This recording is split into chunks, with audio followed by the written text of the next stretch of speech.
पक्ष आणि चिन्ह बाद प्रकरणी ठाकरे सेनेची सुप्रीम कोर्टामध्ये धाव. कोर्टाने काही अंतरिम मार्गदर्शक तत्व जारी करावीत, ठाकरेंची मागणी. तातडीने सुनावणी घेण्यास सर्वोच्च न्यायालयाचा नकार. पुढची सुनावणी 16 जुलैला होणार.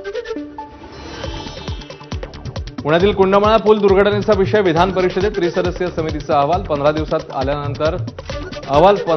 आल्यानंतर दोषींवर कठोर कारवाई होईल. सार्वजनिक बांधकाम मंत्री शिवेंद्रराजे भोसले यांचं आश्वासन. अकोला शहरासह जिल्ह्यामध्ये मुसळधार पावसाची हजेरी. शेतकरी आणि नागरिकांमध्ये आनंदाचं वातावरण. तर हवामान खात्याकडून अकोल्याला 4 जुलैपर्यंत अतिवृष्टीचा इशारा. वाशिम शहरासह जिल्ह्यातल्या अनेक भागात जोरदार पावसाची हजेरी. पावसामुळे उशिरा पेरणी केलेल्या शेतकऱ्यांना फायदा होणार, यामुळे शेतकऱ्यांमध्ये आनंदाचं वातावरण.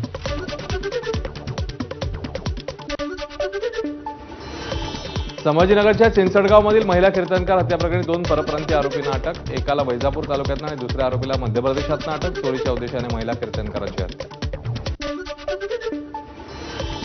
आषाढी एकादशी निमित्ताने पंढरपूरला जाणाऱ्या भाविकांसाठी अमरावतीतून स्पेशल ट्रेन रवाना. यावेळी रेल्वे स्थानकावर काँग्रेसचे खासदार बळवंत वानखडे आणि नवनीत राणा यांची उपस्थिती.